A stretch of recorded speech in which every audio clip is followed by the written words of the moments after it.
Good evening, and welcome to Darkest Hours. Tonight's tale has been pulled from the archives and is simply entitled Carson's Commitment. They sat across from one another, the suspect saying nothing. He hadn't even bothered to answer no comment to any of the questions asked. He just sat there, staring off into the distance, as if he were an empty shell. He didn't seem to know where he was or even register that he was being spoken to. Carson sat there, fiddling with the keys in his pocket. He was trying not to get frustrated with this man, but was rapidly losing the battle. They'd found him in a house, just sitting there next to the horribly mutilated corpse of a family. There were candles burning and strange symbols had been drawn over the floor and the walls.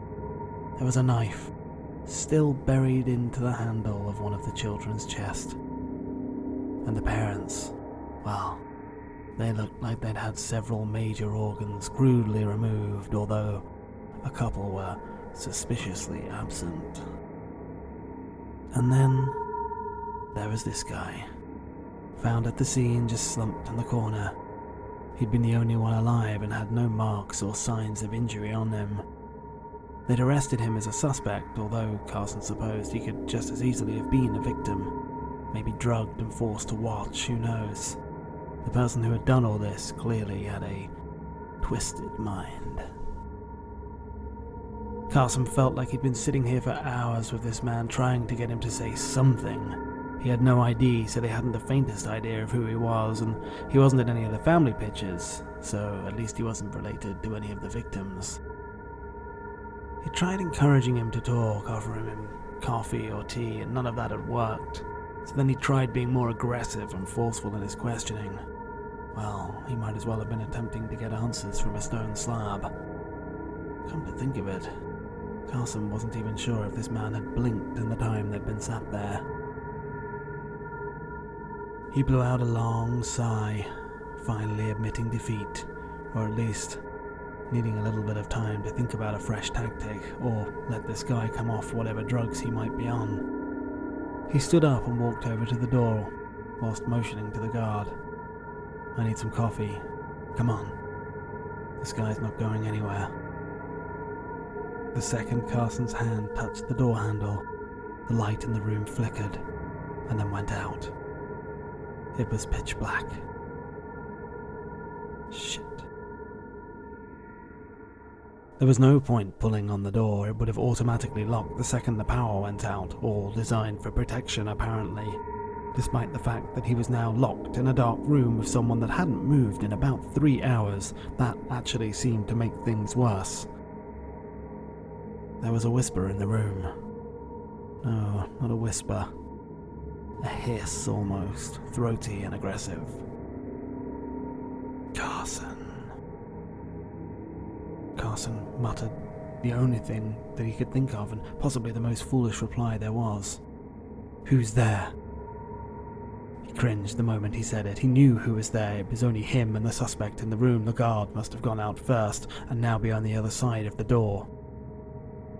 The room gently took on a faint purplish red light, although where the light source was coming from he was unsure. "Focus, Carson. Sit down." The suspect was still sitting, although he was leaning forward eagerly. He didn't appear to have his handcuffs on. His demeanor had changed as well. He appeared to be less sunken looking, his eyes burned with a fire that was pure purpose. His hands were steepled and flexing.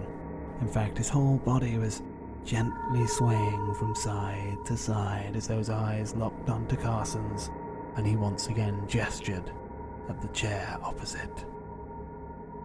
Carson looked around. He was frightened, not too proud to admit that. But he wasn't stupid. He knew that he had to keep this guy talking until the power came up, and it was definitely sensible to keep him in sight. So he moved forward and sat back down in his chair. The familiar feeling of it helped his confidence, and so he started again. "Who are you?" The figure in front of him smiled like this was all just a game. Did you kill that family? The figure inclined his head as if the right question had finally been asked. I must confess that I did not butcher that poor innocent family, although I very much would have liked to. I imagined that their flesh tasted delicious, but that fool bumbled the ritual.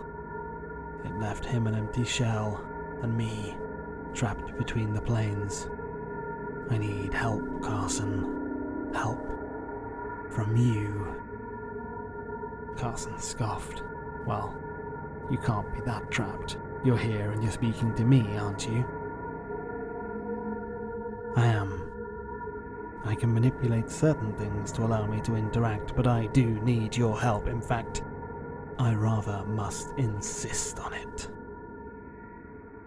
Carson suddenly got the feeling that this guy could probably tear him to pieces using his bare hands and that it wouldn't necessarily be a quick experience. I need to get out. I need to be free. You will help me or I will tear out your eyes and feast on your innards, you pathetic worm. The figure stood from the chair, suddenly seeming huge in the small room. All pretense of a civilized conversation was now gone, and this was rapidly turning into a nightmare.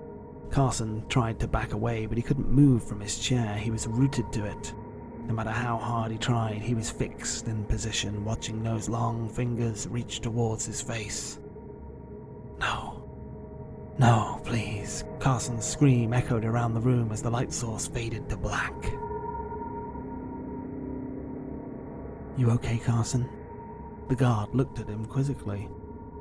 Carson started and glanced around. The suspect was still sat in the chair, handcuffed and looking lifeless as ever, not at all like whatever it was that he'd just faced. Yeah, I'm good. Let's get that coffee and we'll deal with this later. As the door slammed shut on the suspect and the locks turned, Carson thought about the case, remembering the symbols drawn on that wall. Not too complicated. He could probably draw those easily. The figure sat still in the room, motionless. Only now in front of him on the desk, carved by Carson's keys, was a symbol. The symbol that was Carson's commitment. Yes, he would be a useful tool. And that was the tale of Carson's commitment.